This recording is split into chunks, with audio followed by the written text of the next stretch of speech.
दोस्तों, रिया चक्रवर्ती के हालात बहुत जल्द बहुत ही ज्यादा खराब होने वाले हैं और इतने ज्यादा खराब हालात हो सकते हैं कि रिया चक्रवर्ती के लिए जीना भी मुहाल हो सकता है, क्योंकि रिया के खिलाफ मामला ही इस कदर ज्यादा गंभीर हो चुका है। एनसीबी ने चार्जशीट फाइल की है, चार्ज का ड्राफ्ट भी फाइल किया है। अब उसी चार्जशीट से बहुत बड़ी बात निकलकर सामने आई है जो अब तक सामने नहीं आ पाई थी। जी हाँ, चार्जशीट के पॉइंट नंबर 304 में ऐसा कुछ है जो कि महासबूत है और महासबूत के जरिए अब बचना नामुमकिन दिख रहा है, क्योंकि ये सब जबरदस्ती करने का सबसे बड़ा सबूत है। क्योंकि रिया ने अपने घर पर लाकर पूरी बर्बादी की स्क्रिप्ट लिखी थी और ये पूरा खुलासा एनसीबी की चार्जशीट में किया गया है। तो बताते हैं आपको पूरा मामला, पूरा अपडेट और कैसे ये महासबूत रिया का सारा गेम अब खत्म कर सकता है। आप भी इस वीडियो को लाइक और शेयर कर अपना प्यार और सपोर्ट दिखाएं और कमेंट में से लेकर आप भी अपनी बात, अपनी राय जरूर रखें। चैनल को सब्सक्राइब कर चैनल के साथ जुड़कर हमारी आवाज बने। तो 14 जून 2020 को जो कुछ हुआ वो किसी को बताने की जरूरत नहीं है और उसके बाद क्या क्या हुआ ये भी आप सभी जानते हैं और कैसे ये हुआ ये भी बताने की जरूरत नहीं है, क्योंकि भले ही कहा गया कि वो सुसाइड था, लेकिन वो था नहीं और ये सब जानते हैं, क्योंकि कई सारी गड़बड़ियां वहां पर थीं, कई सारे लूपहोल्स थे और रिया चक्रवर्ती इन सब में सबसे बड़ी आरोपी बनकर सामने आई है। रिया के खिलाफ कई तरह की जांच भी हुई है। अब 14 जून 2020 को जो कुछ हुआ वो अचानक नहीं हुआ, बल्कि उसकी पूरी कहानी पहले घड़ी गई और पूरी प्लानिंग की गई। ये सुशांत की बहन प्रियंका सिंह राजपूत पहले भी कह चुकी हैं और बता चुकी हैं कि उनके भाई के खिलाफ कुछ मूवी माफिया ने बड़ा प्लान किया था और रिया चक्रवर्ती को बतौर मोहरा तैयार किया गया था और रिया ने ही सुशांत को 14 जून तक पहुंचाने का काम किया।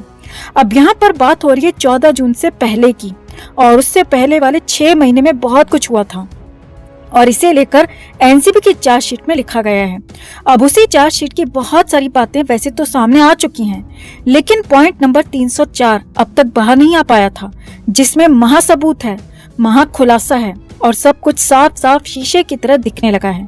पॉइंट नंबर 304 में साफ साफ लिखा गया है कि एसएसआर स्मोकिंग छोड़ना चाहते थे और उसे क्विट कर रहे थे।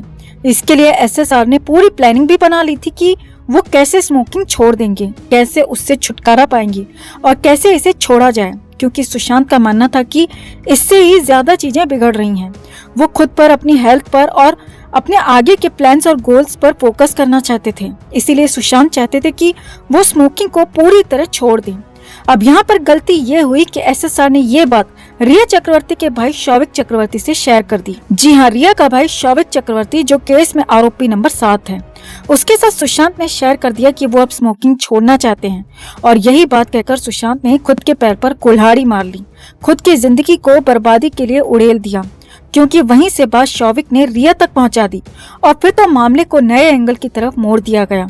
एनसीबी के मुताबिक स्मोकिंग छोड़ने की बात सुनकर रिया चक्रवर्ती आग बबूला हो गई थी और रिया ने इसके बाद पूरी स्क्रिप्ट लिखी कि आगे क्या करना है और कैसे करना है, और इसके लिए सबसे पहले साजिश के तहत एसएसआर को अपने घर पर बुलाया।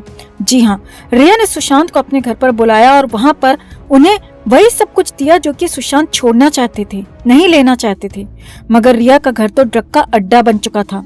यह एनसीबी की चार्जशीट में पहले भी सामने आ चुका है कि रिया के घर पर कई बार ड्रग की डीलिंग हुई थी और वहीं पर रिया चक्रवर्ती और शौविक चक्रवर्ती जबरदस्ती सुशांत को ड्रग्स दे रहे थे, जबकि एसएसआर स्मोकिंग छोड़ना चाहते थे और सब कुछ छोड़कर आगे के गोल्स पर फोकस करना चाहते थे।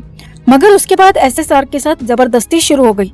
एसएसआर को ओवरडोज दी जाने लगी, क्योंकि रिया को लगने लगा था कि अगर अब उसने सब कुछ छोड़ दिया तो वो उसके किसी काम का नहीं रह जाएगा और अपने दिमाग से चलने लगेगा। लिहाजा सुशांत के साथ जबरदस्ती होने लगी। बार बार उसे अपने घर पर रिया बुलाने लगी और बार बार उसे वहां पर ड्रग की ओवरडोज भी दी जाने लगी। ये सारी बातें एनसीबी की चार्जशीट में लिखी गई हैं।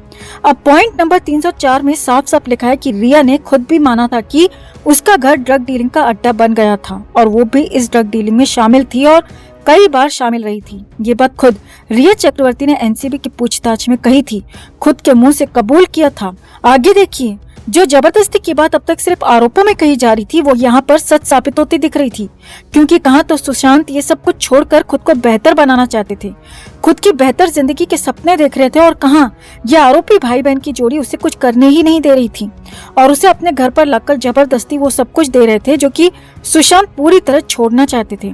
और अब एनसीबी की चार्जशीट में इस बात का साफ साफ जिक्र किया गया है कि रिया के साथ साथ शौविक भी इस डीलिंग में शामिल था और कई बार तो वो अपने दोस्त के जरिए भी अरेंजमेंट करवाया करता था।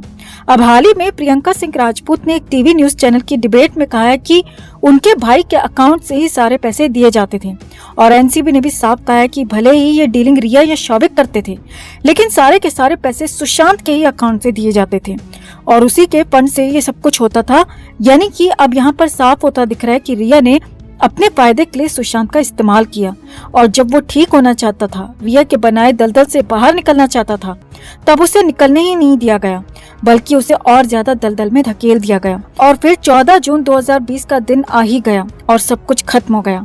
यानी कि अब एनसीबी की इस चार्जशीट से जो महाखुलासा जबरदस्ती को लेकर हुआ है वो काफी हैरानी भरा है और एनसीबी के इस खुलासे के बाद अब रिया की मुश्किलें एक या दो नहीं बल्कि कई गुना बढ़ जाएंगी। तो आपका क्या मानना है दोस्तों, एनसीबी की इस चार्जशीट से क्या अब रिया और शौविक का कच्चा चिट्ठा साफ होगा? कमेंट में आप भी अपनी बात अपनी राय जरूर रखें और वीडियो को लाइक और शेयर कर अपना प्यार और सपोर्ट भी जरूर दिखाएं।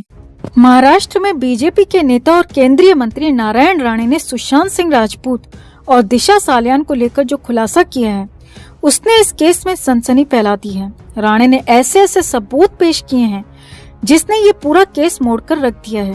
राणे ने दावा किया है कि सुशांत ने आत्महत्या नहीं की बल्कि उनका मर्डर हुआ है। वहीं इससे पहले दिशा सालियान का पहले बलात्कार किया गया और फिर उनकी हत्या कर दी गई। दिशा पार्टी में जाने से मना कर रही थी लेकिन उन्हें जबरदस्ती पार्टी में बुलाया गया, फिर बलात्कार कर उनकी हत्या कर दी गई। जिस बिल्डिंग में ये सब हो रहा था वहाँ का सीसीटीवी 8 जून से पहले तक सही था। राणे के मुताबिक 13 जून की सीसीटीवी फुटेज को गायब कर दिया गया है। इतना ही नहीं, बिल्डिंग में आने जाने वाले लोगों की एंट्री दर्ज करने वाले रजिस्टर के पन्ने 8 जून के बाद से पटे हुए हैं। राणे ने कहा सुशांत ये जान चुके थे कि दिशा की हत्या हुई है, वो इससे जुड़े कई खुलासे भी करने वाले थे, इसीलिए उनकी हत्या कर दी गई। सुशांत के घर एक लाल बत्ती की गाड़ी आई थी, ये एक मंत्री की गाड़ी थी। उस गाड़ी से 4 लोग निकले और उन्होंने सुशांत को पकड़कर मारा। आप खुद ही सोचिए, जब सुशांत की हत्या का पता चला तब किसी खास व्यक्ति से संबंधित एम्बुलेंस को ही क्यों बुलाया गया था? केवल सुशांत और दिशा की हत्या नहीं हुई है, ये लिस्ट बहुत लंबी है। सुशांत का एक दोस्त रॉय भी था, अब वो कहाँ है? सुशांत के घर पर एक सावंत नाम का नौकर भी काम करता था, अब वो कहाँ है? दिशा सालियान की बिल्डिंग का वॉचमैन भी गायब है। बताइए, रमेश मौर्य और जयंत जाधव की हत्या किसने की? हालांकि राणे लंबे वक्त से इस तरह के दावे कर रहे हैं। फिलहाल इस केस की जांच सीबीआई के पास है, लेकिन 19 महीनों की जांच के बाद भी सीबीआई चुप ही है। फिलहाल राणे के इस खुलासे पर आप क्या कहना चाहेंगे? कमेंट में आप भी अपनी बात अपनी राय जरूर रखें।